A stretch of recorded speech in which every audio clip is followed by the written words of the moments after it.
Hey guys, it's Rod and Merv today for I guess we'll call it an edition of Scales and Tales, but not really. It's the super secret pre-launch night edition of Scales and Tales, yes. Basically I want to call you guys in here, those people that are interested in taking a look at the Frontier system.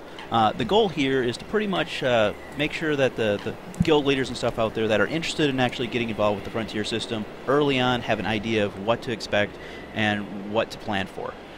So we want to give you a little bit of a highlight on that. So first thing for you is that is the purpose that we are planning on doing. So please keep that in mind as you're in the chat. Feel free to ask us questions. That's what we're here for, is we want to do a question and answer session for you. But try to keep it on the Frontier system as much as possible. We're pretty much going to ignore the other questions because that's what we really want to focus on this evening. So if you've got questions on the system, let us know. Should we get started right away? Sure. Okay. To start things, are we in game? We're in game. Let's give you a quick overview of what the Frontier system is in case you don't know what it is. If you're familiar with Dragon's Prophet, you may be familiar with the housing area. The housing area is known as our Frontier system, and the Frontier system allows you to go up there, create a house. We're actually up in the housing system right now. I was going to ask if they can actually hear us or not. Yeah, it sounds like we're broadcasting in-game sound a little loud. Is that better? Turn it down. What'd you turn down? Don't turn that down, turn. Yeah, we're broadcasting no in-game sound.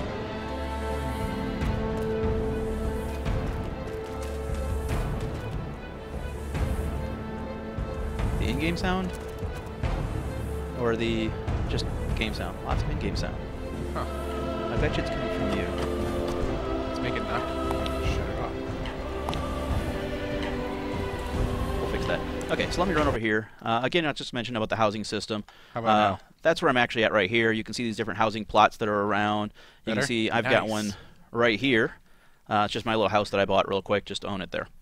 But that's really not what we're here for today. We're here to talk about the actual housing system, or the Frontier system. So as a guild, what do you need to do? You're going to need to do is create an alliance. So pretty much for most of the features within the Frontier system, you're going to want to have an alliance. In order to create an alliance, you're going to actually go to one of the guild managers, guild agents? No, guild... Lyrie Brotherhood. Yeah, that's it. Guild clerk. Yes. It's the same one you created your guild out way back when. Now they have alliance creation features as well. Exactly. In order to do that, you're going to need to have 1,000 alliance points. On my screen... Wow, really confusing me having another one there. You can see I've got 600 right now. You obtain these alliance points by doing the guild altar battles inside your sanctuary. No, it's not a Spider-Man undershirt. Sorry, I got distracted there. Focus. Alliance points. Yes. You need to earn them. You completely sidetracked me there. Stop doing that. So in order to earn those, you need to do the sanctuary battles. Your best bet is to actually do the level 70 ones. As we get into the launch, you'll want to do the level 80 ones. It'll gain... You just got called Spider Rod. Well, the sad thing is they're right. It's actually a spider, but I'm not supposed to show that. And like, you know. Oh, I see. So what does a Spider Rod do? Doing whatever a Spider Rod does? Yeah. Okay. Okay. That's... Yeah. Back to alliance points. Yes, my good drawing on the screen over here. Yes, your pictures of the alliance points right yes. there. So you fight those boss battles. You win the boss battle. You're going to win yourself 150 of the points, and that's the big thing you want to do. In order to create the alliance, you and your other guild that you're going to join the alliance with need to have 1,000 points each. In the future, we're also going to allow you to level up that alliance and add more guilds into it later. Right now, we do have that capped at 2 guilds per alliance right now. So keep that in mind as you're forming your alliances out there. The key reason that you need to have those alliances is once you get into the Frontier and you actually participate in the activities that are there, they require you to be part of that alliance in order for it to take credit and actually progress the territory war. So the first thing I'm going to do here is when we first come into the Frontier system, it's actually going to be similar to what you see here. There's no PvP going on right here. But there could be, if you duel me. If I duel you. Yeah. You're actually, am I flagged as a criminal right now? No, you're just purple. I don't know why you have that PvP button up there right there. You shouldn't have that. It's because I want to fight. That's the whole point of this, right? The stupid thing with that is I can't fight you at all right now. Oh, I'm in GM mode anyway. So we've now removed the general PvP areas. So the only place that, while the event is not going on, that you can actually PvP is inside of the, it's over here, the mining areas. So if I run over here in this particular zone, right here, I'm now in a PvP zone. So anybody that walks up to me can attack me, do what they want to try to kill me as I'm trying to do mining. I'm going to go away because he's going to try to kill me. So I'm going to head back over to where we were. Where we were over there was... The stream is very laggy for me. Oh. Is that for you? No. It's like, who's Dragon's Prophet? It's Dragon Prophet. Oh, missing an S. Okay. The buddy. So let's go over here. I'm going to destroy these really quick. Where did I put my keys at? You're going to get nuked really hard by that laser. Whoa. I am not. That is total hacks. Because you can't do that. We are here to show you You're how supposed to systems fight it work. with swords and dragons. Not me getting killed. Okay, so I killed off the sentries there. And the reason the sentries are there is I've actually run through this a few times on our non-prod server, so another character, actually the one he's on right now, that Merv's on, currently owned the area. So the Alliance, or the Frontier was aligned to him, so it was protecting the crystal area. I'm the king. So right now we actually have the event turned off, and that's actually going to be the way that we actually launch the game. It's not set to automatically have the Frontier system running. We're still kind of testing out the system a little bit. We want to make sure everything works and handles everything correctly. So we're going to be initiating when these combats actually happen. And we'll be putting a schedule out for that probably early tomorrow and give you an idea of when exactly these events are going to be available. We want to make them available for basically the whole area, East and West Coast, so we'll change those times around a little bit and try to make it appealing to you, where you can go and try out the PvP war. So I'm just going to start the event here. Okay, so what you can see on my screen here is this lovely little crystal here spawned. That crystal is the main crystal that will initiate the battle for it. Right now, do I actually own it? No, you own it. Then I shouldn't be attacking it. And you must not own it. I definitely don't own it. Because yeah, you shouldn't be able to attack it if you could own it. So what's going to happen is if somebody actually owns it, and wow, I've got, let me get this fly turned off. Look at this circle on the screen. Go away, circle. You need to click over there, Yeah, there. There you Gone. go. Okay, we don't want the circle. Okay, so we got the crystal. I'm beating on the crystal. Again, keep in mind these characters we're using are very beefed up characters. You're not going to be able to do this kind of damage to it, and it's not intended that one person can go over here and destroy the crystal. It's going to require your guild to go over there and beat on it. You're going to want your dragons. You're going to want your best fighters over there and beating the heck out of that thing in order to beat down that crystal. And siege weapons. Not at this point. But when do I get it? I want to get in a big siege weapon and shoot everything. You will in the near future, but just not yet. One of the things that you will notice, if I go back to flying because I like to travel faster, so I'm going to go over here. We got this cool little guy here who has a sysname. Why does he have a sysname? We won't even ask that. Oh. We're using a DAT file in this, aren't we? Probably. Yeah. That would probably be the case. So we're going to have some broken strings here that aren't going to be broken when this actually goes live. No, they're not, because we've been working to... Yeah, see, it's fine on my screen. So what he's actually telling you right now is that this is a safe area. I'll try. Oh, look, I'm red now. Yeah, it's because you attacked the crystal. Yeah. So this guy's name is Territory War Transport Officer. And when you I can translate sysnames. Yeah, he says the territory is currently safe. The latest guards are currently on patrol. Okay. Yeah, there should be some guards that actually are aligned to the alliance that owns it running around, but we're not going to mess with them right now. So we're going to go back over to the crystal, and we're going to pretend that we've been beating on this crystal for a long period of time and actually destroy it. As you can see, those hit points are going down. I'm just a little impatient, so I'm going to make that happen just a little bit faster. Hey, why is there a smiley face on the screen? Okay, so we've now spent a whole bunch of time and we defeated that crystal. That crystal has been defeated. What happens is there's a countdown happening right now. We're actually going to take this off the screen, just because I'm weird that way. We can see the broadcast going on there. So it's about roughly a 30-second countdown that'll happen during that period of time. After that 30 seconds is complete, you'll actually be able to enter into the territory war. So we're waiting for greatness? For greatness, yes. Yeah. So I'm going to go over here because I want to get into territory war. We're going to see if it's territory war time. And you just respawned at the base thing, but I didn't because it's my kingdom. Did you click it yet? Click what? You click the guy. I'm Don't click him yet. So you see him at he's... all. Oh, you can't see on his screen. He's actually standing right next to that NPC. He's actually in a different area than we are right now. This has been redesigned a little bit so that the actual territory war will happen within an instance. So everybody will be joining into that instance. It does happen around the same housing area that you see. Click it and go on in. So click it. Yes, there you go. Join the war. battle.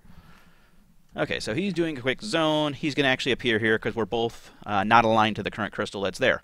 So this is a safe area that we can start in right here. Oh, is that my siege engine over there? Those are siege engines. It has my name on it. Can I get in? Can I have permission to go and drive that? Sure, good luck. But I need to... Being that one's decoration and all. Okay, I need a real one. So go buy one. Okay. Right here. Go buy one. You need to be in an alliance in order to use this function. Are you not in an alliance? I guess not. Is that what happened? I must have kicked you out of the alliance or something. Why? I swear I won't do it again. Like, I won't. Like, the harassment things in my past, I'm not going to do any of it again. I promise. That's Can I going get to an break invite part of things. again? Well, I don't want you in my... Well, I suppose I can make you in my alliance. Well, how do I do that? I'd need to make you in my guild. You'd have to leave the guild. Okay. Should I tell the guild leader that I'm leaving first? You are the guild leader, so... Oh. Then I'll just abandon it. And Sure, hope go they don't for get it. mad. We'll fix it. Yeah, gone. Haha, sucker, you don't have a guild. Oh. And join my guild. Super Okay. metal. So can you interact with it now? No. Why are you broken? What did you do? You broke me. Probably leave and come back. It just doesn't want me to drive that cool thing. Just go back to the guy over here. Go out and come back. Okay. Yes, sir. Because we're trying to break things. Why do I not have my UI over here? That's interesting too. Okay, so to step back and explain a little bit where we are, because I'm sure I'm losing track of everything right here. So we've destroyed the crystal. We've come inside the actual territory war, which again is now taking place in an instance. That was done so that we can help performance. One of the things that we want to try to do is make this to be as an interesting and fun environment as you can. Change this really quick.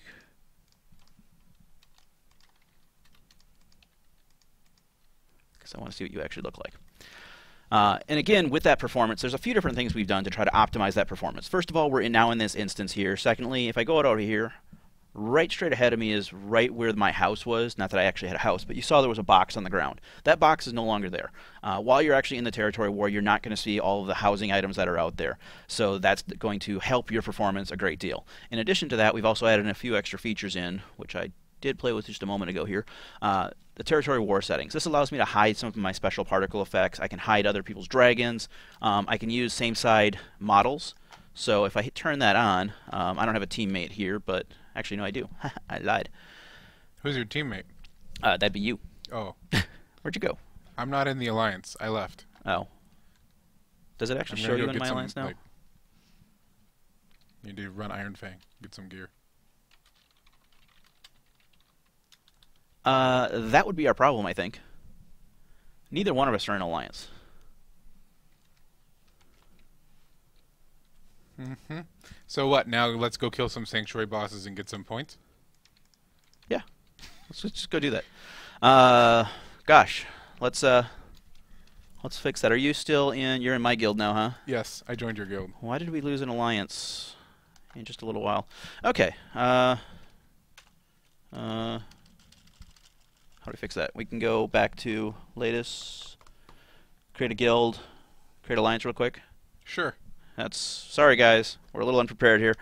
Apparently, something kind of messed us up here. Okay, how about this? You lead a guild, and I'll lead a guild, and we'll make an alliance, and then rule the world. Okay? You need to go create a new guild. I'm gonna. Do you remember the I don't want to command? be in this guild anyway. Do you remember the alliance points? I was kind of like forced to be in this one. Yes. Okay, good.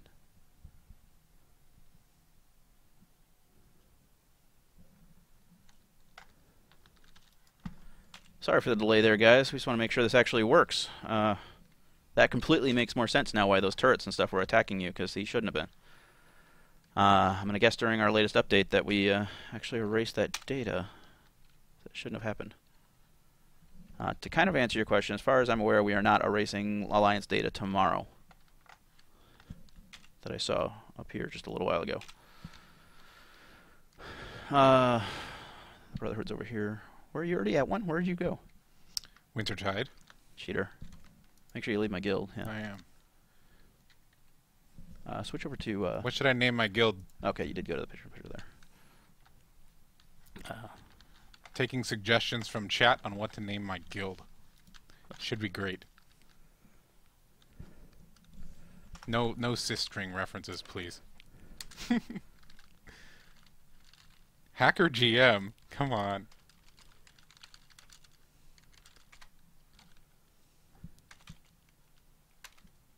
Hey, what am I doing wrong there?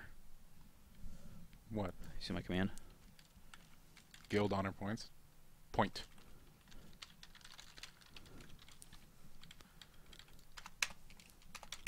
Spider Rod, yes! That's my guild name. Sigh. You're doing this because you couldn't get your name on your character, huh? Because you're on one of my characters. Okay, my guild is Spider Rod. Who wants to join it? Come on. Skitter fan club is pretty good. But it's Spider Rod. Come on, join my guild. I'm going to spam world chat until you join it. Join now! Log into this server and join it. We're going to go kill stuff. You're going to ride on my siege engine. Yes. No, see, there's my alliance right there.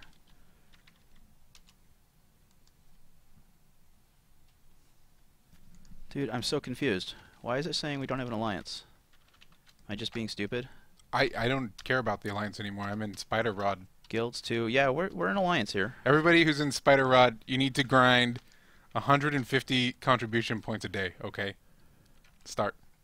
Go run dungeons. Are you in an alliance? No, you're just in a guild. Yes, my guild is named Spider Rod.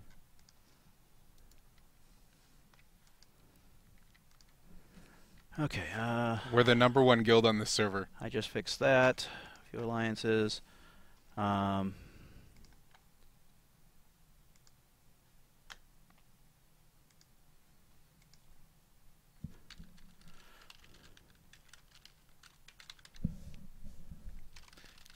No, that's not fair. Where's gonna be Bob? Because Bob's... Oh, Bob's an invalid name. I'm not level 3, I just cheated, okay? My guild's like level 40 that quick. That's why you want to join it. Hit that. Super Metal invites you to create an alliance at the cost of 1,000. Oh, sure. So, Super Metal and Spider Rod have formed Dragon. The name of the alliance is Dragon? Yeah. We seem so professional when we're doing this, you know that? Sorry for the delay there, guys. Okay, so back to where we were. I'm back in this zone here. I'm going to go fly over here. I'm going to go back over here and destroy things because that's what we need to do. Let's see, are the turrets there? Yeah, and they're going to shoot me. Okay. I should fix those strings, but oh well. Okay, so yeah, the cool thing is you can actually see the UI over on the left here. That actually shows that I'm in an alliance and I've got somebody here with me. One of the cool features with this is I can actually go into here and strings broken everywhere. But this is going to allow you to actually go through and create. We're going to make an attack one, and we're going to put this guy into the attack one. Yeah. So now you can see they're in different little group areas and stuff like that. I can view which something ones great's they are. about to happen. Okay. All right, guys, check this out. Yeah, I'm in that bus. This thing is called the Battle Barge. See, if you're in my guild, you can hop in. Jump in. Let's go. Let's go. Yeah. Okay, so let's get us back to actually where we're doing here. Let's give you guys some actual information. Kill stuff. We've gotten distracted here for a while. So, in lack of a better term, I'm going to call this territory war. Is basically a huge mini game. There's various different aspects behind this mini game that we're going to kind of step on and talk about a little bit here and there for you. The first one we're going to talk about is the outposts. So we're going to take forever getting to an outpost on this little battle bus.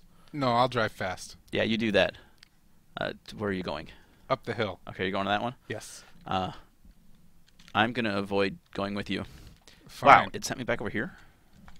Can you get a cool screenshot of me over there in the distance driving the... Yes, that's good. That's what you want right there? Uh-huh. battle bus in the distance. It would be perfect if I was like running a bunch of people over too. That would be great. Okay, so I'm just going to run over here. So the outposts are territory control areas. So I'm going to open up the map real quick and just show you this particular one. So here's the large map. You've got the Citadel up in the corner up here. I guess that would be kind of the top. And you can see that right now, all this stuff really hates me right now. Down over here, we've got one of the outposts, an Earth Elemental one. That's where the crystal was. There's where my house was, which doesn't really show right now.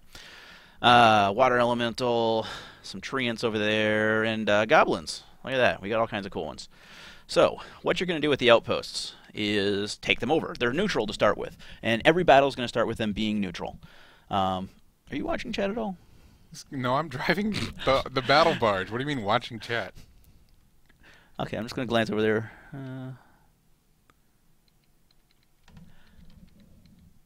Blah, blah, blah. Okay. So you're going to take over these neutrally owned... why are you trying to run over me? Outposts. And as you can see in the background, there is an outpost, little flag over there. There's also a big-ass boss. That guy right there. And the outpost is going to attack me because I am not currently aligned to it. I'm just going to go in here and defeat a few of these real quick. Because, again, I'm going to cheat because I'm lame. Okay, we're just going to kill off a few of those. One of the things to show off for you here is if you look down here, you can see on my chat, I'm gaining some little coins right here. Those are tactician points, and you can also see them on my UI up on the top to show how many I currently have. Why do you have 8,000? Oh, because you cheated. I've been driving the bus very well. That's exactly what you did. You can also see those in the actual statistics screen that shows the different people that are involved with the war, the different stats they have from it. What those tactician points are actually for, and you gain those from killing players, killing NPCs, taking over the outposts, various different actions you do within the combat. You use those to buy mercenaries that you use within the combat system. So in this case, we're going to go take this over here. So we're going to beat on this fatal vortex just a little bit here, and then I'm going to cheat here and destroy him. Or, no, somebody else's. There you go. Okay. So on my screen you can see that we've conquered this stronghold, the water elemental stronghold. So what's going to happen here is it's going to respawn, and everything's going to have a green border around them because they are now our little allies. What's kind of cool when they're allies is I can go over here and I can actually purchase those allies using those tactician points that we were obtaining through fighting these NPCs and fighting each other, and pull those out and use those. Go to picture-in-picture real quick. We are. Or we are in picture-in-picture. I keep looking at that screen, thinking it's over there. Just want to...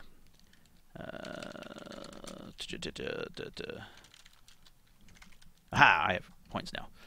Okay, so if I grab myself some of those, so I'm going to grab one of those fatal vortexes here, show you what they are. He's now in my inventory right here. I can right-click here, pull him out. What he's going to do for me is he starts out as like a pet following me around. He's got 3 different commands on him. He's got an attack, he's got a follow, and he's got a guard. So as an attack, I can basically send him against an opponent. He's going to go over there as a dumbfire pet and basically attack him. Follow would be to have him come after me again. Or if I want to have him guard, I can actually go to a location and I can set him up to do defenses. So if I like run over here and let's use guard here, he's going to acknowledge that I told him to guard, and now he's no longer going to follow me around. So if you've got a whole bunch of these, you can actually create your own little army to protect various different areas. Yeah, I put mine right next to it. We can make a wall of elementals. We could if we wanted to. So that's one of the aspects that you actually run into is you've got the outpost itself, and some of the things to show off for you really quick on here to kind of explain the way the system works. As we took over this outpost that you see here, we gained 500 points. We maintain those 500 points as long as we control that area. While we're controlling that area, we're also acquiring points every few seconds because we control that outpost. So the key for that is that you want to control as many of these outposts as you can. The defending party, if they actually own the Citadel, is going to have the advantage right off the bat because the Citadel generates the most per tick of points than any of the outposts do. So that does give them advantage, and that is the reason that you want to take over that Citadel and make sure that you own it to get that extra boost going on. So there's a question. Can you only have 1 mercenary out at a time per character? I don't believe so.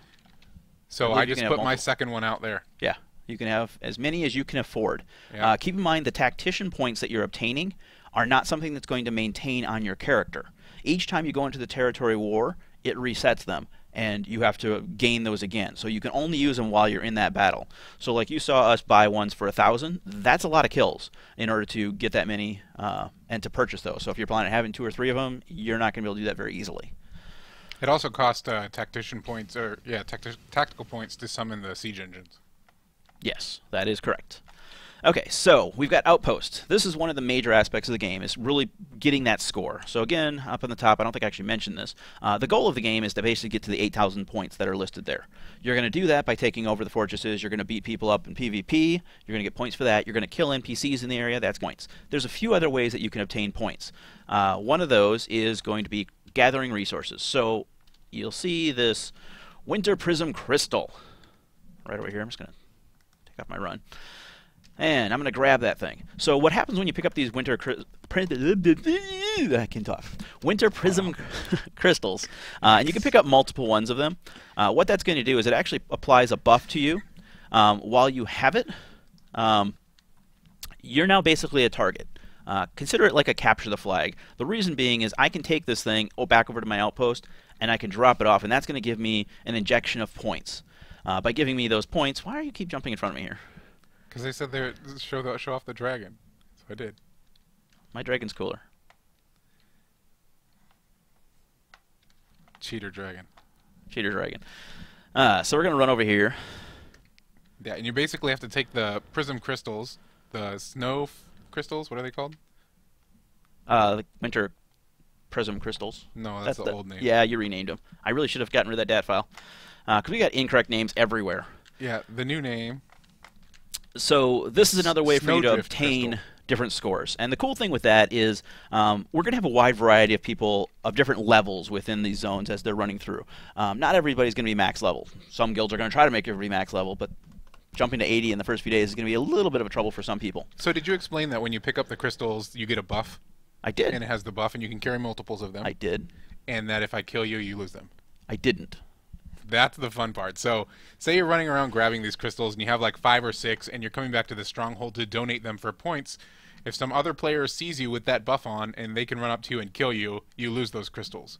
So it kind of introduces this little sub-meta if you're trying to earn points by crystal running, where you might want to have a couple people with you just to kind of escort the guy who's carrying the crystals back to the stronghold.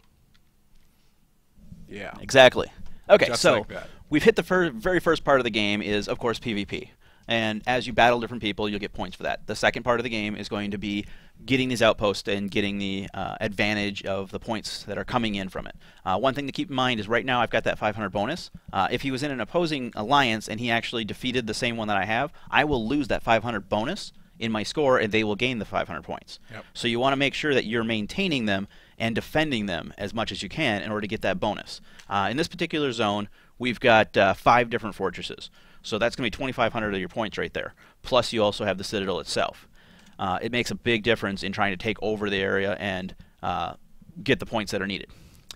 So there's a couple other systems that are involved with this. Before we go to the Citadel, have we had...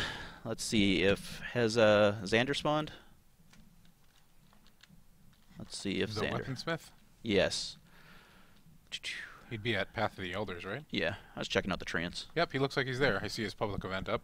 Okay, so we've got a couple different things that happen during the battle itself. The first one I'm going to talk about here is Xander the weaponsmith. He spawns over by the Path of the Elders, which I got lost.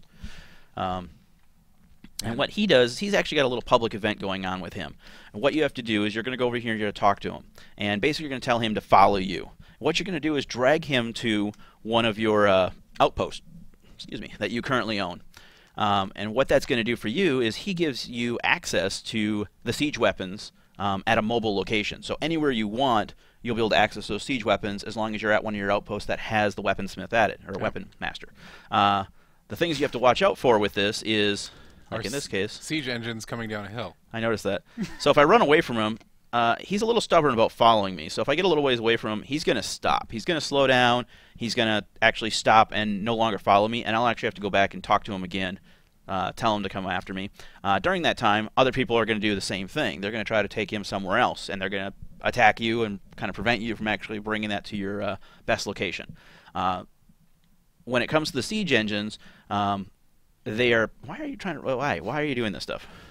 Their goal, the defense has the advantage when it comes to the point system because they start out with the Citadel. The offensive teams are going to have advantage in several other areas. They start a little bit closer to all the outposts. They start right next to the siege engines, so if you'd like to use any of the different siege engines. In order for the defense to get the siege engines, they really need to get a hold of this guy. That's going to be my best bet for you. We're really not doing a very good job on the whole question and answer thing, are we? I keep glancing over, but I'm failing to answer any questions. They're fun questions. Okay, so we've got this guy. He's following me around. To go to another... They're encouraging me to run you over with the siege engine, so of course they are. I'm going to try and do that again. I'm going to teleport out of here, though. Okay, so another cool aspect of this particular one is the Dragon Altar. So the Dragon Altar doesn't start up in the zone when you first get there. It spawns slightly, a little while after you're in there and after the combat's been going on. It also can respawn later once it's actually been used. In order to actually use the Dragon Altar, what you're going to do is you have to find it first. There'll be an announcement that shouts out to the zone saying that a mysterious altar is now has appeared somewhere in the zone. I can't remember exactly what it says. And when it actually appears, you'll want to find it. The reason you want to find it is you want to be able to summon the Siege Dragon. The Siege Dragon is a huge dragon. Alliance Guardian Dragon. Alliance Guardian Dragon. That's his name. Is his proper name. Actually, he has an actual real name, too. What are you doing? That's his name, the Alliance Guardian Dragon. Yeah, why are you breaking things over here? So what I'm going to do is I'm going to basically worship this altar. And what that's going to do is can produce a UI and put it on my screen. As I continue to worship that altar, you're going to see on my screen, my chat over there, it increased. So you can see it's gone up by 5 as I continue to do it, and other people come over there and help me. Why are you doing that? What are you doing? You'll see. It's part of the master plan. Part of the master plan, okay. So I'm not going to sit here and actually and do this for the next 20 times, because that's going to be kind of... You're going to make me sit here and spam the altar while I go talk about other stuff? Yeah. So the way that the altar system works is actually a game of tug-of-war is the best way I could describe it. It's going to have PvP around it. You want to prevent other people from actually getting this dragon because you're going to want it. And it's not very often during the battle you can actually get this dragon. Once it's actually summoned and you completed this, go up to the 600 point, it'll give you the dragon with a controller for that dragon. Basically like a flute that you can... use it and it'll summon the dragon. Once you've summoned the dragon, you now have control of it, so you can tell it to attack, you can have it follow you, can set it as a sentry somewhere if you like. It works just like one of the pets that you can get or the different mercenaries. Yeah, he's awesome too. He's huge. He's huge, he has a ton of hit points, and he hits really hard. Yeah. So you're really going to want to be able to get him. But what you're seeing on the screen here is as I pray to this altar, it's increasing the mysterious benediction progress. If somebody else from our alliance comes over there, defeats me, comes over there and starts clicking on it, they're going to basically make those numbers go the other direction. Once they go back to 0, it's going to then start counting up for them. And again, we're going to play that tug-of-war until somebody actually gets it all the way up and is able to summon it. So it's going to go a lot faster, especially if you have multiple people in your alliance here. Or if they're actually paying attention and doing something with it. Yes. But, you know, if multiple people... So the question in chat is, what determines who gets the dragon? So the alliance that reaches 600 points first basically gets control of their dragon. To gain those points, you're doing what we're doing right now. Basically, a member of your alliance walks up to the altar and does this sort of invocation ritual, and you gain 5 points for every time every person does that. Now, if other people come and attack you, they can kill you and start doing that for their alliance, and it's like Rod mentioned, the tug-of-war. When you hit 600 points, the leader of your alliance gains control of the dragon. So it looks like we're at 150 points now, so we're about 25% of the way. And yeah, I agree, 5 points doesn't sound like a lot, but when you have your full alliance here and everybody's kind of spamming the altar at the same time, it goes pretty fast. Yeah, it goes pretty quick when you got 10, 15 people there. You don't even need your whole alliance, just a small chunk of them over there.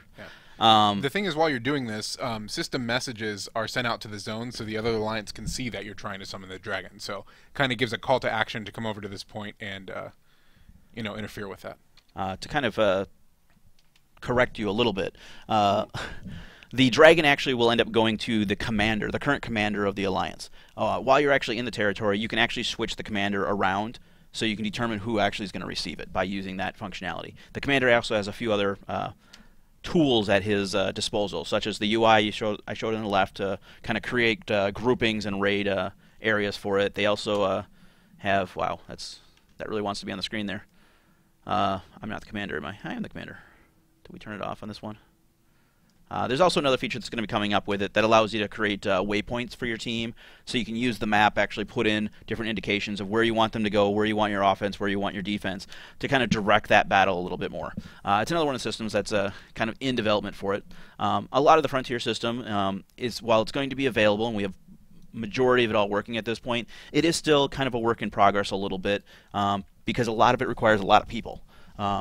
With the Taiwanese server, we've done a great deal of testing on there, gone on and done. With the public, we've allowed them to go onto their test server and actually test it out a little bit. We've also done some fairly large-scale ones internally and with the different groups to test it out. But again, it's really going to be seeing the player base actually on it and how you guys interact with it is going to make a big difference in how the system works. We're definitely going to find things that we didn't catch before, and hopefully we can get any of those resolved as quickly as we can. We're also going live with the system without the High Lord system being fully in there. One of the questions in chat is, will there be a 3-year beta like their last game? The answer is no. We're going live tomorrow.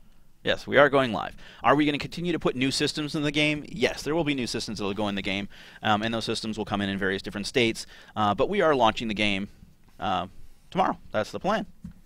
Do we want to sit here and finish this just to actually pull it out for him? No, we're getting close. 3:20. Yeah, we're a little over halfway. I can distract them. You can distract them? Yeah. What did you Wanna see? distract? Yeah. Sure I don't, but... Oh, Is that a distraction? that is a distraction, I'm sure.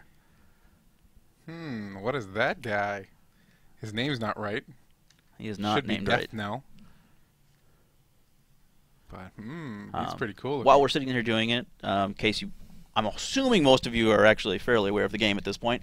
But get off the dragon and help me. Get off the dragon and help me. We do have a number of other things that are going into the game with the launch. One of those is in Paratia. There is a new boss going in there. He's a fairly major encounter. Major encounter. To say the least. He's a pretty massive massive battle, and it's going to require a lot of people to take him down. Not only high levels, it's going to require low levels. There's a lot of different cool things you have to do in order to actually beat him. The dragon that you just saw, Merv, on there, is one of the potential rewards that you can get through defeating Lokfear the Eternal. Yeah. So that's the name of the new world boss, and like Rod mentioned, like when you defeat him, you get a treasure chest, and there's a person. No, I don't want to do the altar. Clicky, clicky. I'm leaving the alliance. I'm joining the other alliance. Yeah, you do that. Spider Rod goes rogue. I'm just going to click that. So that's an example of one of the areas. We also did a lot of improvements to Paratia, changed a lot of the newbie experience in there, kind of give you a little bit more of a guided tour to lead you through your initial levels in the game. We're also adding in things like every 4 to 5 levels or so, we're going to be giving a bonus out for new players. That'll range in different things like, gosh, what's in there? There's a lot of the marketplace stuff. We're giving out a few here and there. Things like catalysts and, I don't know, I'd have to... Server megaphones. Yeah. It's all kinds of things, and usually it comes with a hint that basically tells you how these systems or these items are useful to you and kind of explain them, so we can expose some of the other items within the game to you. We'll give you a lot of those. We also have some armor equipment that you get while you're leveling up to kind of help you along. I think there's like a chest piece and a blue helm, all kinds of cool stuff. Yeah, there's definitely some good armor in there. So back to what we were actually talking about of this, since we're actually getting closer. So we're going to continue to pray here. I don't know why the guy actually followed me up here. That's amazing. He was lonely. He is. He realizes we're the only 2 people on the server, so... So we're in preparation for our launch stuff right now. So this build that we're doing is actually on one of our side non-prod servers. So there's a few things, like you're seeing some of the strings and stuff broken on this one. It's because it isn't our full cycle build, and it's not exactly it's basically the server we're allowed to break. Yes, pretty much, and I break it all the time, as it turns out. Uh-oh, here it comes. You ready? Clicky, clicky. Here it goes. Oh, man. Serious altar called forth the Lord's guardian, dragon. For Dragon. Oh, yeah. We named our alliance Dragon. Yeah, that makes more sense now. Yes, check that out. Sweet. Okay, so we've now claimed him. Did you get him? Oh, no, it's right here. So my little toolbar there, because I'm actually the commander right now, you can see above my attacks there. I wonder what happens if I die. I don't want to die. Dying would be bad. Jump, I'll catch you. You'll catch me. Come on, jump on the... Ah! Okay. Well, let's go down here and let's see. Where's a good place that would be kind of cool? Let's go over by these goblins. So we got these cool little goblin fortress going on over here. Let me click off my run. What's that one? Okay, so I'm going to call forth my giant dragon here. Boom. I'll get out of the way. And there we go. So we're going to call him out. So now I have him. He's kind of following me around. You know, your everyday old little pet. Except he's massive. Can you ride him? I cannot ride him. That would be cool, but I cannot. So we're just going to run over here. We're just going to... I don't know how well he's going to do against this guy up here. We'll see. Send him up in here. Go. Do I not have him targeted? I have him targeted. There we go. We'll just stick him in. Whoa. And let him just start eating things. He's a pretty massive force, so whoever actually has the ability to take that altar is going to have a cool little toy to play with. He can be defeated. The other alliances will certainly want to try to defeat him because he is a bit of a powerhouse. And he'll go through here and he'll start beating on stuff, whether it's other players or he'll beat on the NPCs. He's cool. So yeah, you want to get him. So what have we covered here? We've got the resource harvesting, we've got the outposts, we've got the altar, we've got the weaponsmith, who I think I successfully lost now. Let's go check out the actual Citadel. There's a question earlier in chat about what does the siege engine do. So okay, let me actually go grab one myself. So I need to. There's actually 5 different siege engines, and you purchase them with your tactical points. The siege engines have different specialties. One is better at anti-infantry, another one is good at attacking dragons that are in the air. So really you're going to spawn the siege engine that kind of works with your force and the objective that you're trying to take over at that given time. Okay, we're just going to have this guy come back over here, and we're going to tell him to stay. So now that I've told him to stay, he's actually going to sentry, and he's going to be there. I can come back over to him if I want to and converse with him again, and I can take him back if I need to. But for now, he's just going to be a sentry there, apparently doing lots and lots of fireworks. Where am I? Where is the siege engines? Let me head over to those real quick. Yeah, we're not going to drive one all the way over to the... Mine is almost there. Are you? Okay. Yeah. Why don't you grab one and we'll go work on that. Okay. If it's still there. Yeah. My sweet parking job. Alrighty. Yes, Dartok is a hackser. He likes to cheat.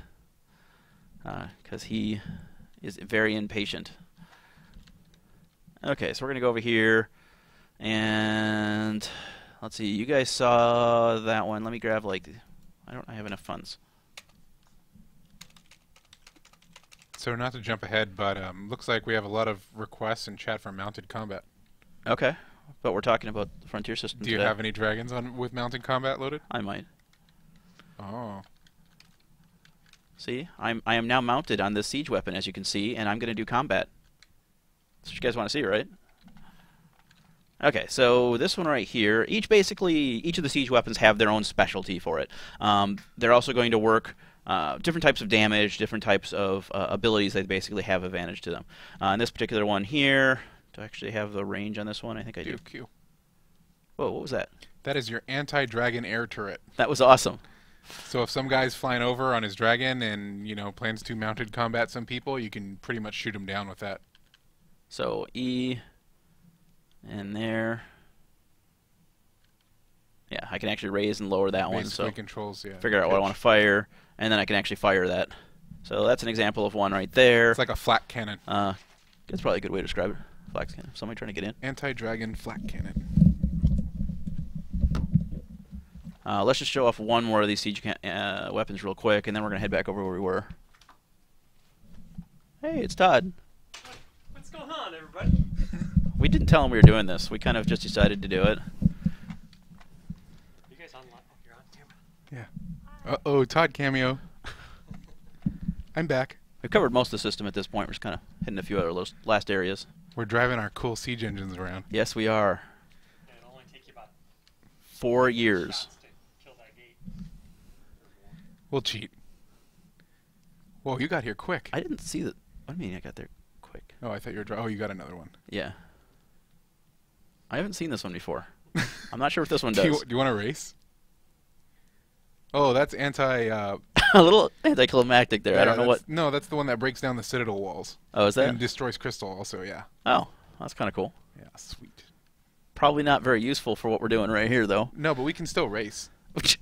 Mine has aftermarket parts. Oh, okay.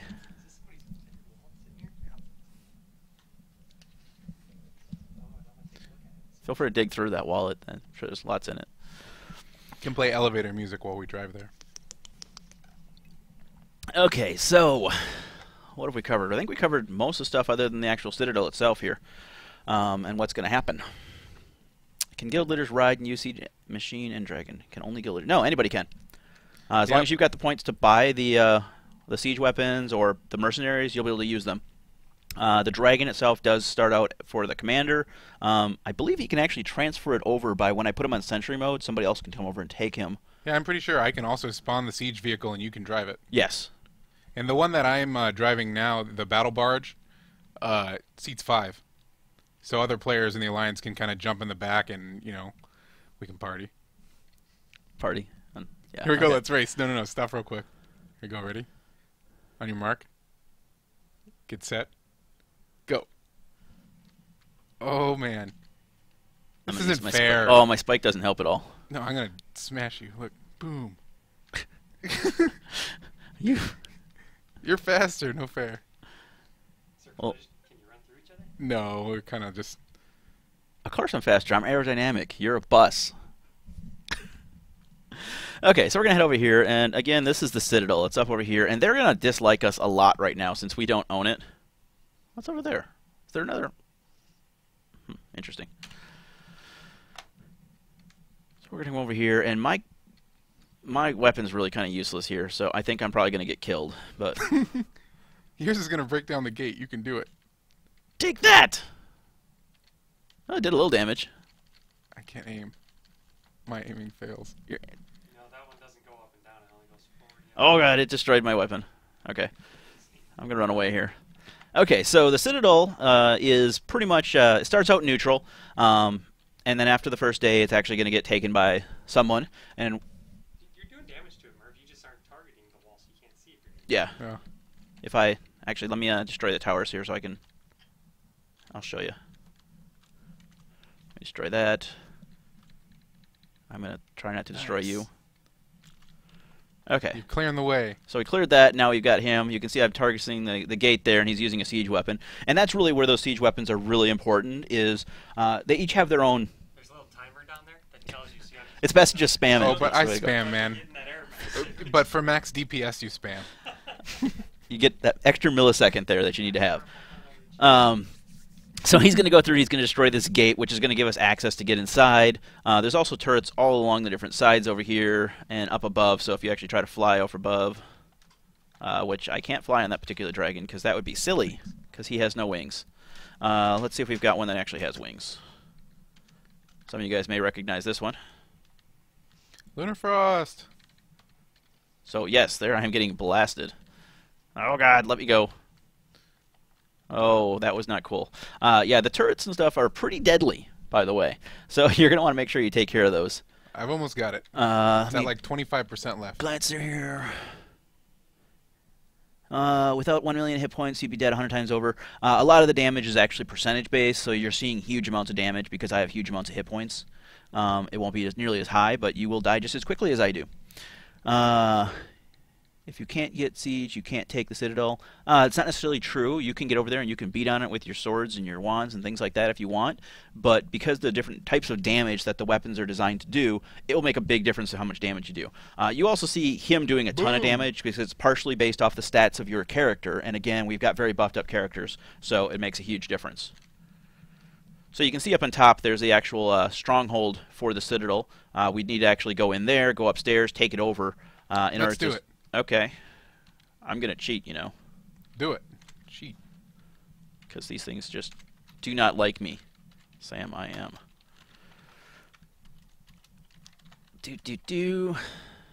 Cool, Citadel. I want one of these for my house. Make that happen. Okay. I'd like to be able to put one of these on my housing plot.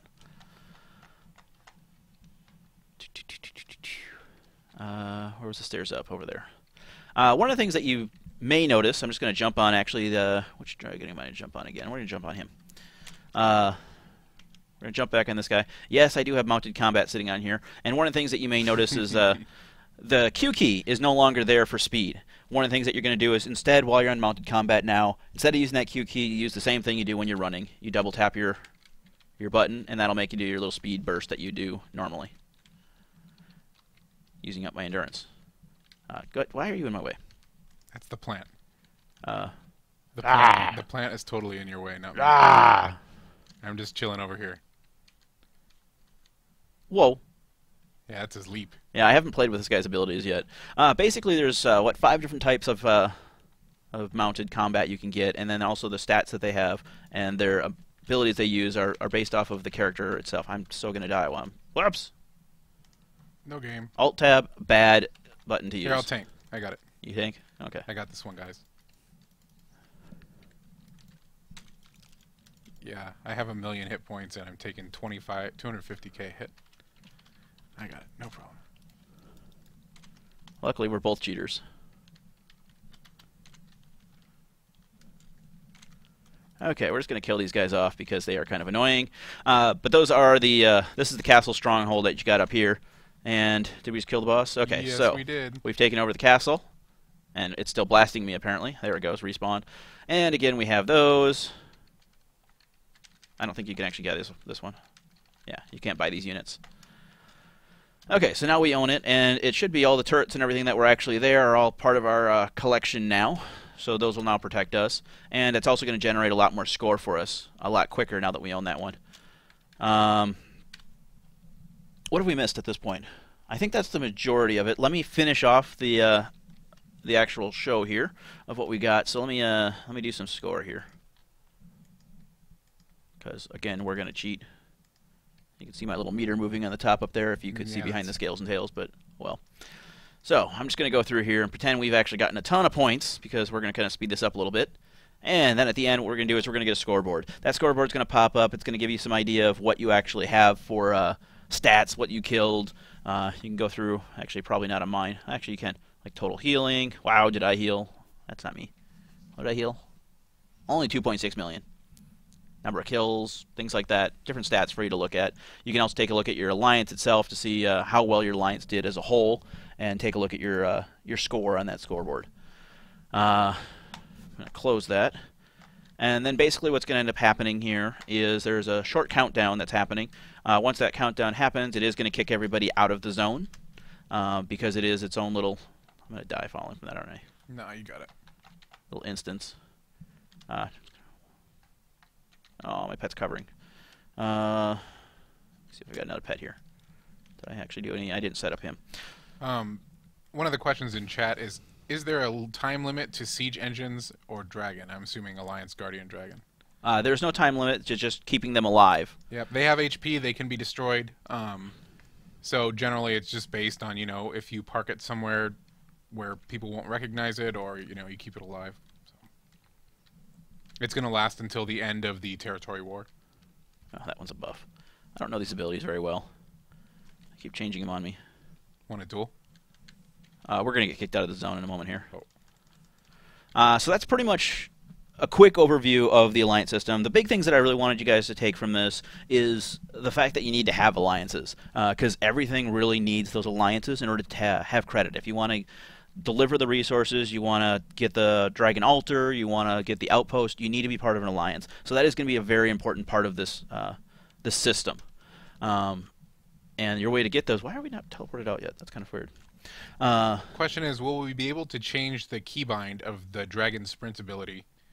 And my understanding is no, because you double tap instead of I don't know if you Q. could do that in the...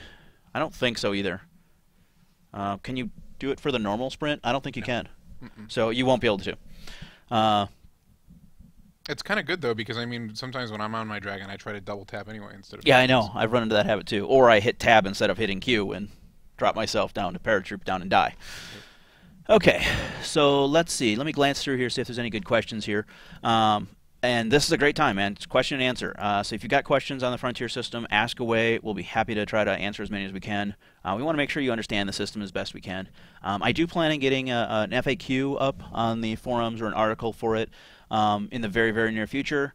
Again, with us going to launch, it's been a bit hectic for the last week or two. Sure has. I know I could use some sleep. What's that? Yeah, I know what you mean. After the island's taken over, how much time do we have to wait to start another siege? That's actually a really good question. Indefinitely is pretty much my answer for that. The reason being is right now, because we're still kind of testing out the system, we want to make sure everything works properly and doesn't cause huge problems to the server in any way. We're controlling that on our side. So in order to start the event or end the event,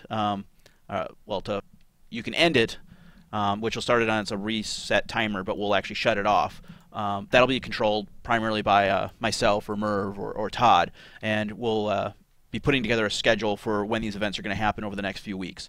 So they will be very specific times. It will give you an opportunity to plan ahead, get your guild there and your alliance there, and plan for the event. We'll probably do some broadcasts on server, things like that, to remind you about those. But they are started when we start them. So in the first few days, again, we're aiming at getting the publish out and everything running and smoothly as possible. So kind of depends upon where the guilds are and if the alliances are ready. We might run one the first day. We might wait until Thursday before we run the first one. That's kind of up for debate right now, and it kind of depends upon where the players are at. And it also gives you some time to get out there and level up a little bit. But we definitely want to have one by Thursday and Friday at the latest. We'll probably run another one on Saturday. A couple good questions in chat. How did the defenders win? How do the defenders win? The defenders win by, it's all based off that score. So you saw the 8,000 points, and you saw mine go up there. And the defenders can win one of two ways. Either they can actually win through the point system and actually get the 8,000 points, or they defend the area and prevent everyone else from getting 8,000 points. If the area is already owned by another alliance and nobody reaches that 8,000 points by the 2-hour period of time, it will default back to the previous owner.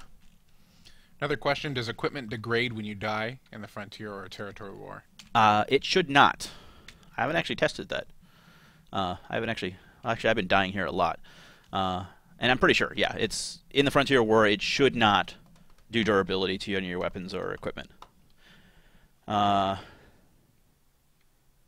we capture other guilds' islands? I don't actually know the answer to the question of whether you can own two islands or not. I'd actually have to find out that. That's a good question, and I should probably test that out. Currently, when we're going live with this, we are only going to have one Frontier island that's designed and set up to run the actual event for the Territory War. Another question is, can any level participate? Yes, to an exception. Keep in mind there is a restriction for level 30 in order to get to any of the Frontier Islands. So post level 30 you will be able to participate in any way you want. Keep in mind a level 30 against a level 80 in PvP is not going to be a very matched battle. But the level 30 can still go and gather crystals and deliver them to the stronghold or even drive a siege engine. Yes, so there's a lot of stuff that they can do. Still contribute. So just because they are lower level in your alliance or your guild doesn't mean that they won't be able to participate and be useful. How many guilds can be involved with the Citadel War? There's actually not a limit on the number of guilds that can be involved, or alliances. There are some limits placed on the system itself to try to balance it a little bit. Some of the restrictions that are in place is a maximum number of 500 people can be involved with the Territory War at one time. Out of that 500, 300 of those can be part of the offensive team, and 200 can be part of the defensive team. So it does give the alliance that is in the defense up to 200 people, and then the other 300 can consist of as many alliances that want to actually participate and get in there and try to battle it out. The more alliances you have, of course, is going to be a little bit less disorganized, and they're going to be fighting each other for the ownership of those outposts and the points that go within it. Another question was, do you have to be in an alliance to participate? You don't have to be in an alliance to participate. Anybody can go up into the area, you'll be able to join the battle, and you'll be able to participate in the PvP aspect of it. In order to actually score anything for your guild or for your alliance, you will need to be a part of an alliance in order to really change the outcome of the actual battle itself. And then this isn't really a question, but just something that we were talking about the other day. If you look at my character on Dartalk's screen, I currently have this like kind of blue-looking model. It's a pretty much a generic guard-looking model. What that does is there's a feature that allows you to toggle base models for enemies and for allies. So instead of having everybody on your alliance kind of just look like their normal combat armor, you can make it so everybody appears to be on the same team, either the red team or the blue team. So it kind of helps identify friendlies and opponents during combat. The interesting thing is I don't see a way to turn it off once you're actually outside of the war. Yeah, there's a toggle when you're in the war to kind of control the display settings during the territory war. So we should actually be outside now. Yeah, it teleported us out so that we're no longer in the normal zone, or we're back in the normal zone now. So if I go back, my house should actually be there again. Let me just make sure that is true. Yeah, you can see the housing lots and stuff are there. The actual NPCs that are for the normal area is all back because we've been teleported out of that channel. Let me see where the crystal is. Question in chat was, does it improve frame rate if everybody has the same model? It will definitely increase your frame rate. The big difference between that is basically, in a nutshell, one of the things Dragon's Prophet does really well is we give you a lot of different ways to customize your character. The problem is that you're rendering every single different customization that is on that screen at that time in that area. So the lower number of different models that you can have in front of you is going to increase your frame rate and your performance, which is why we added that system in. So you can see the crystal's not up. I now own these towers here that are going to defend my crystal when it actually does spawn. It won't spawn for another month unless I actually, as a GM, go on and start the event again. Which is something we're going to be doing on a schedule. Yes, we'll be setting together a schedule that, and we will do it a few times a week. And it all depends upon how much interest there is in it and how often people want a grace period in between it so that they can kind of level up and prepare for between the battles. Kind of glancing through, new guilds won't have the levels or gear to PvP. Yeah, well. Will the Frontier be across all servers like the Sanctuary? The Frontier already is across all servers, so we have a limited number of those. As we get further down the line, we'll be opening up more Frontier areas that are complete and ready to go for the battles itself. We have the one here that we're going to start with. We have a second one that'll be coming up very soon, and we'll be working over the next I don't know, short period of time to actually generate the rest of them, have them all ready to go.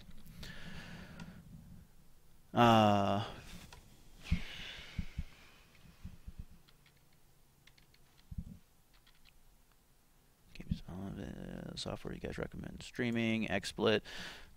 We're kind of getting off subject here a little bit, guys. Anybody else have anything else in the Frontier system? I'd be happy to answer those and get you guys informed on it now. So the question keeps coming up, how many frontiers are there? So at launch, this is the main frontier that everybody will be fighting in.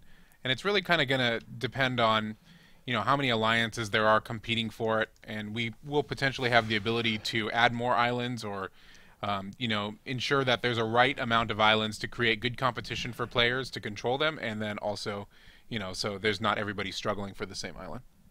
Yeah, and the basic lore behind it is that there's these series of islands that are all based off the same area, and you can see all these ones are all the Berton Islands, and that's actually what all of this whole line is here.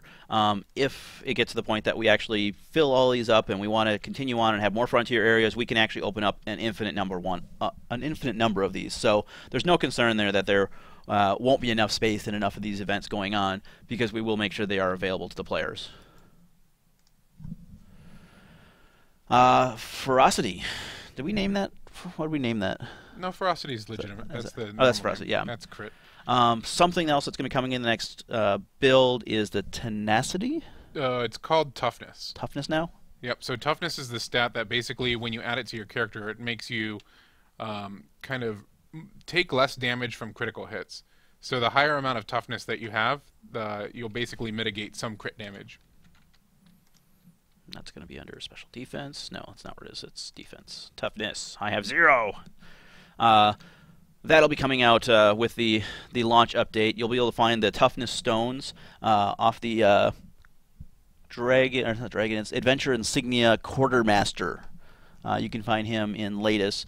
and you'll be able to use those to start adding toughness to some of your equipment. Yeah. You will take a loss of some of your stats and your abilities when you that are on the weapons that your equipment that you already have when you add that toughness. So you'll want to keep that in mind when you do that. So another question is, does the toughness stat add knockdown mit or stifle mitigation? And it's my understanding that it doesn't at this point. It's pretty much just crit mit. See, I thought it did. So those original plans, and that's one of the reasons why tenacity kind of carries the connotation that it reduces movement impairment effects.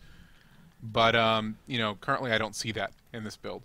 So it might be something that a component of toughness in the future, but at this point, I don't see it doing that. It's just crit reduction. I can't click on you. Question is, if the commander dies, what happens to the Alliance Guardian Dragon? It's my understanding that the answer is nothing happens. He stays there, because the commander can just respawn and then continue to control him. Is that correct? Sure? Question mark? I haven't actually tried it. There's a lot that I haven't actually tried to find out exactly what it is and works. I'd be able to answer that for you in the near future, and we will certainly find that out when it actually happens to a commander. So I don't know. Why are you cheating using a dragon? Not cheating. Okay, let me see what else we got here.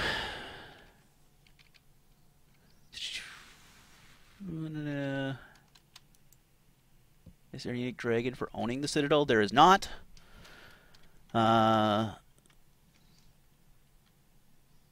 So toughness can be added from shards. Isn't found as a stat on the gear like normal. It's added through a special system. Basically, you get these little runes that you click on it and allows you to apply it to it. As far as I'm aware, you will not find it on normal armor. Is the first siege tomorrow? I will have to look at the schedule. Is my best answer for that. It's dependent on a lot of things too. Basically, what are the guilds out there right now that will be able to form an alliance? They have enough alliance points by tomorrow, because it does take 1,000, and basically you're earning 150 from killing your Draconic Sanctuary boss every day. Yep. So it's going to come down to how many guilds can actually create an alliance, if there's enough people available to contest it, and if there are, who knows? It might happen as early as what, later this week. Yes. My honest answer to that particular question is it's possible we'll have one tomorrow. Keep in mind that as we go into launch, we're introducing a few very significant systems into the game, and we want to make sure that all functions and works correctly before we add an extra element of the Frontier system into it and the actual battle itself. So once we know everything else is going to be solid and running very well, we'll get that event scheduled and available to the players. So it's up in the air whether we'll have one tomorrow. I'd like to say Thursday for sure, that everything will be good there, but tomorrow is certainly a possibility. Yeah, it's really going to come down to who has the points. Yeah, and I was doing a little bit of investigation. As part of the reason that I actually decided to do this Twitch stream tonight was I started talking to various different guild leaders to try to find out who was going to be interested in doing the Frontier and who was prepared and actually ready to go. And I found that a lot of them had questions, and rather than doing an individual basis trying to answer questions, it was easier to try to do a Twitch stream, try to describe the system a little better, and see if you guys had any questions that I could answer for you all in a large scale.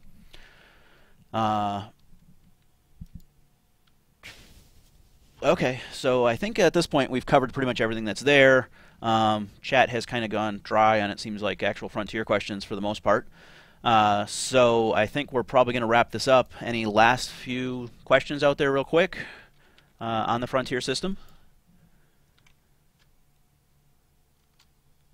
Yeah, it looks like we're kind of dry. So hopefully you guys all understand where the system is and you're excited for it. I know I am. I'm looking forward to watching you guys play it and check it out. I can't wait. It's going to be nice to kind of see how it unfolds and who ultimately ends up creating the alliances and dominating the island. So really exciting. One of the things that we're hoping to do, me and Merv have been talking to this on the side, is probably not early this week, but maybe next week or something like that, after things have settled down a little bit and we actually have a little more of the schedule of what the events are like. we might do a little promotion of a Frontier battle and do similar to what you see here of us actually being there and doing the camera action for it and maybe commentate a little bit and show off one of these Frontier systems for the people that can't participate themselves and want to see what it's like. Yeah, definitely. It's just going to be fun being in GM mode, kind of flying around, seeing how people are taking citadels and where they drive their siege engines and that kind of stuff. So there's a question. What is the real benefit for winning the Frontier? House tax, control, Napolite mining rights? Currently, there's not a whole lot of things that is your reason for doing it other than having fun and kind of bragging rights. Certainly is going to have a lot of bragging rights to it. This all leads into the High Lord system. The High Lord system isn't something that's going to make our launch. And the way the High Lord system is going to do is going to allow you to take a little bit more ownership of that Frontier Island when you have won the battle. And that's going to give you the opportunity to do tax rights. It's going to allow for the Citadel Lord to provide quests to everybody who lives on the island. That is correct. They also have the ability to buy various different upgrades for the island during that period of time. So it's a system that is still in development, and a lot of that is still kind of up in the air exactly what we're going to be able to provide. It is going to have a lot of bonuses and benefit for you when you actually own that island. And that's going to come along a little while after launch.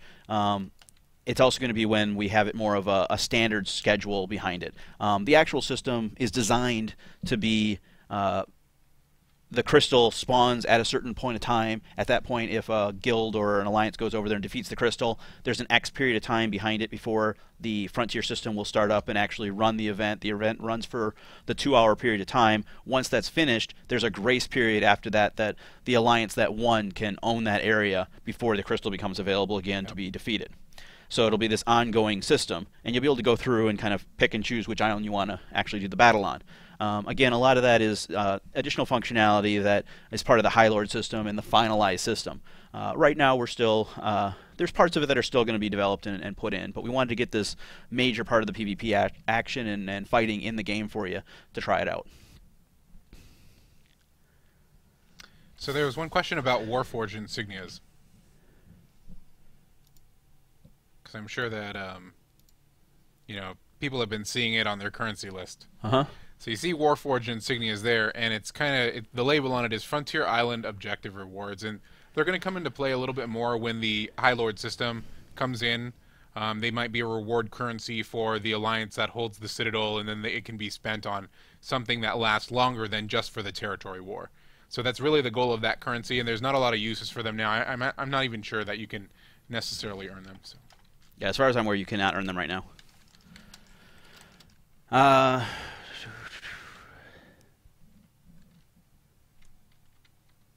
Okay. I think that's pretty much going to do it, guys. Thanks a lot for joining us. Hopefully we answered some of your questions for us.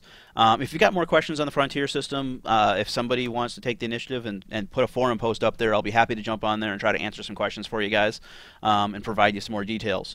Again, I'm going to get an FAQ out there just as soon as I can. Again, we're heading toward launch, and there's a lot of work, that goes into something like that. So it may take me a little while to get that up and running for you guys, but I will be sure to do that as soon as I can. Yeah, thanks for sticking around so late. And it's just kind of a improv scales and tails, so it's late out there. So we appreciate you guys tuning in to see what's going to happen tomorrow and for the rest of this week. So have a good night, and thanks for watching. Thanks, guys.